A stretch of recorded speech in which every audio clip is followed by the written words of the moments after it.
I want to just say thank you to everybody who's taking the time to join us this afternoon.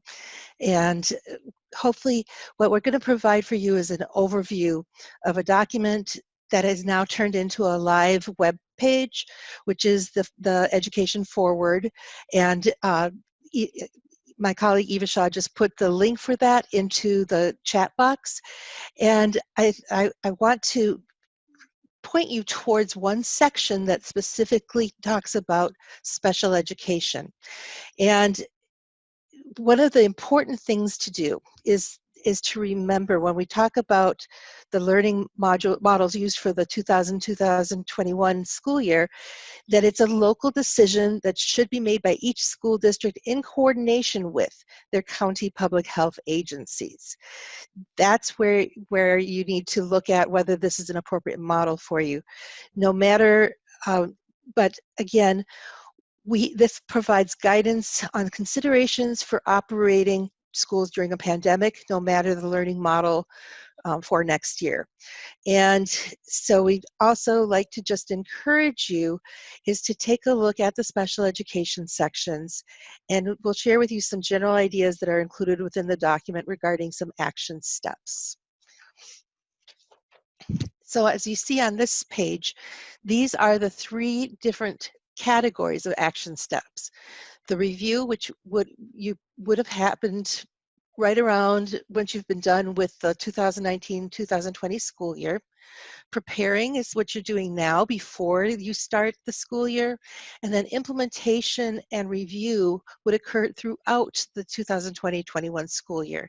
And again, this is because things can change very rapidly, and as you get more data, as Nico mentioned, you can adjust what you're doing. And again, some of the things that we'll talk about may or may not apply to your school or district, may or may not apply to your position. But again, we want you to take a look at it. One of the things that when you're making decisions for all of our students, remember we're looking to provide FAPE to the students in the least restrictive environment. So that least restrictive environment is central to the decision making that you're going to do.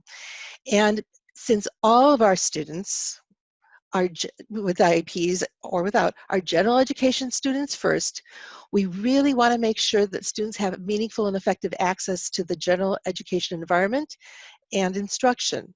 So again, when you're making decisions, least restrictive environment should be central to that decision making.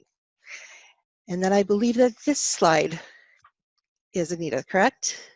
This one is mine. Thanks, Eva. Mm-hmm. So I just want to highlight a couple of our new, well, one of them's newly revised, our COVID-19 special education question and answer document. We revised this just last week. So this has our latest guidance on returning to in-person schooling, perhaps, or what to do if you're continuing with virtual and maybe having to pivot at some point during the school year. And we will be providing a more thorough overview of this document, as well as the second document, which is regarding additional services due to the extended school closures, on September 8th. So today, the purpose of this slide is just to highlight just a couple of major points. So in the revision to the COVID-19 special ed question and answer document, we really want to emphasize 2 points. One, the first one being that all students who have IEPs must receive a free appropriate public education at the start of the 2020-21 school year. And what that means is that all students have to have an IEP that enables them to make progress towards their IEP goals and in the general education curriculum. And then the second major point is that all IEPs must be implemented as written. And so that's really a key point to keep in mind. So the only way that you can know if the IEP can be implemented as written at the start of the school year is to review the IEP. So we're saying that all IEPs must be reviewed to determine if they can be implemented at the start of the school year. And if they cannot be, as they're currently written, then they need to be revised to address changes in placement or services due to COVID-19. So if a revision is required, this could be through an IEP team meeting, or it can be written, revised through with agreement from the parent and parent input. The document can be revised using the I-10, which is the notice of a revision without an IEP team meeting. We're encouraging IEP teams to develop what we're calling a contingency plan for each student with an IEP, so that the IEPs don't have to be revised each time the mode of instruction changes, whether it would shift from virtual to in-person or even a hybrid. So that if you have documentation of the services that will be provided in either mode of instruction, and you indicate the circumstances under which those are going to be provided, then the IEP can pivot back and forth more smoothly as circumstances arise. And then that second link there regarding additional services due to extended school closures, we actually developed that guidance back in May. And just a reminder that within the first 6 months that school begins for the 2021 school year, that all IEPs must be reviewed to determine whether or not a student made sufficient progress, or whether or not they need additional services to address any lack of skills or lack of progress that may have occurred during the school closures, during the COVID-19 school closures in the previous school year. So those are just two of the documents that we wanted to highlight today. And as I said previously, we will cover these in more detail on September 8th. But if you have any general kinds of questions about these documents, you can put those on the spreadsheet or in the chat, and we will attempt to answer them if there's time today. Thank you. Well, thank you, Anita. And I see that we've got a lot left to still cover. So what I just want to go through these slides is to share some of the action steps that hopefully you've already done. And if you haven't, maybe something to consider reviewing, just to make sure that you're able to learn from what happened.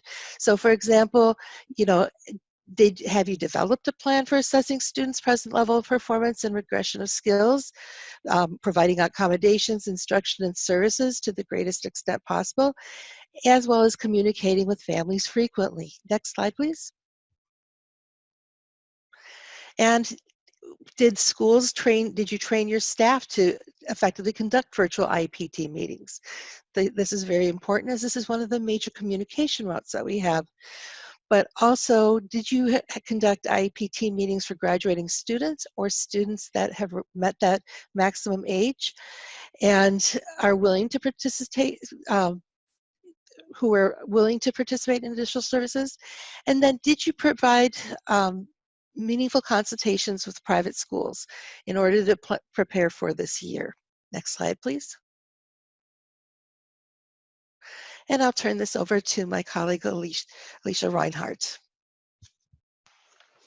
Hi everyone. Like Eva said at the beginning, all of this information is available in both the presentation in the participant folder and can be found on DPI's website on the Education Forward page. But as you prepare for next school year, we want to make sure that you are working to plan for a systematic way to conduct IEPs, evaluations, and meetings that may have been delayed due to the school closure.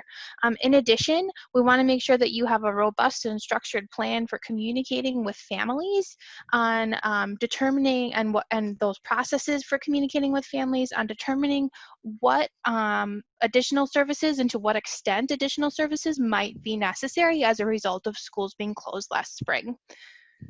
We ask that you prioritize meetings for students who did not receive special education services or had difficulty accessing services, any students who are newly identified, and then those students who may require additional services to successfully return to school, whatever the learning model may be. Consider how you might assess and reflect with families on what virtual learning activities did work, and that may be a hybrid of those activities. In addition, as Anita mentioned a few minutes ago, determine if contingency plans may be needed because IEPs may not be possible to be implemented as written based on what your learning model that your district is entering. We ask that you anticipate modifications to health and safety requirements, specifically for our students who might not be able to comply with personal protective equipment needs and requirements based to sensory needs. What visual supports might students with IEPs need? Can you establish physical boundaries that can help students better understand these health and safety requirements? And then considering other techniques that we commonly use for supporting our students with IEPs to help them learn these health and safety routines, such as modeling or social narratives. We ask that you have a plan to identify which students are going to have a difficult time transitioning back to school, whether that be in person, hybrid, virtual, and ensure that there's positive behavior interventions and supports in place. And those are clearly communicated to all the staff members. Some of those staff members might look a little different than they did last school year. All of those staff members are trained and ready to implement those positive behavior supports as soon as we get back to learning. And back to Eva. So the next part is the implementation. This is what we recommend that you be doing once you start the school year. And again, that can be both if you're having learning within a school building or if you're providing instruction and learning through a remote version. So we're talking about the action steps, and we want to have you think about what this will look like in terms of having a system of control to make sure that IEP teams and educators have access to what they need, including assessment supports and instructional supports. But we also want to make sure that we can establish the current level of performance for your students related to their IEP goals. Please go to the next slide. So how did the school building closures impact your students?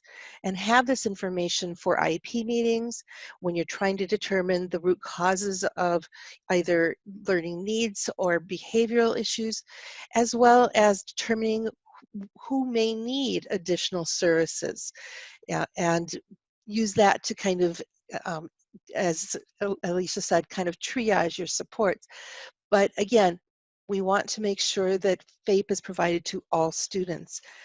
We also want to encourage districts to think about what are you going to do in terms of providing support to your staff and ensuring that you have protected time for them to be able to address any backlog of evaluations, IEP team meetings, as well as collecting that present level of performance and progress towards IEP goals data.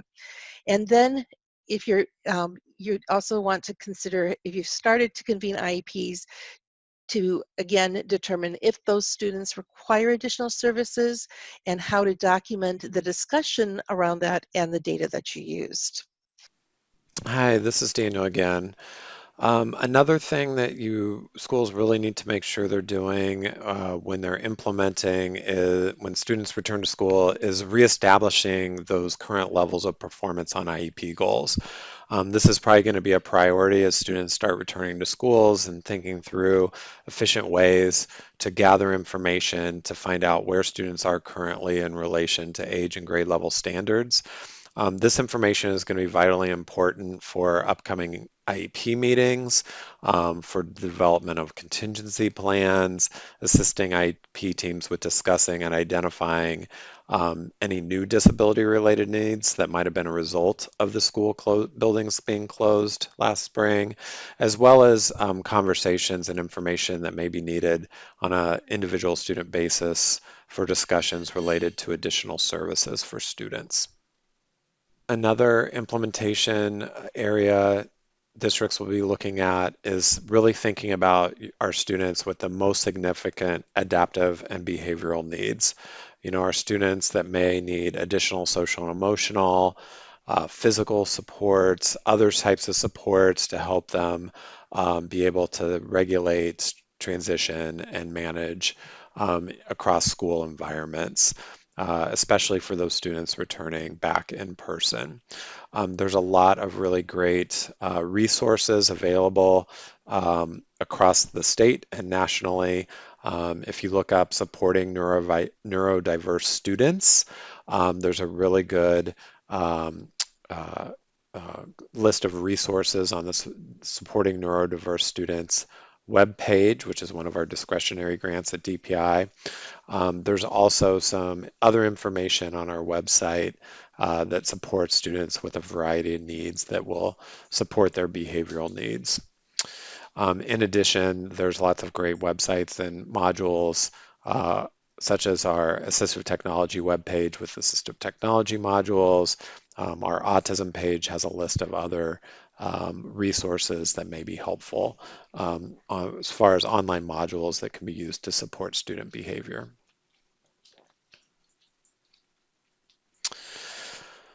When students are coming back to school, we really need to think about reestablishing relationships and a sense of safety for every student. We want to make sure we have those consistent and predictable routines, as well as procedures that emphasize and allow for communication and choice.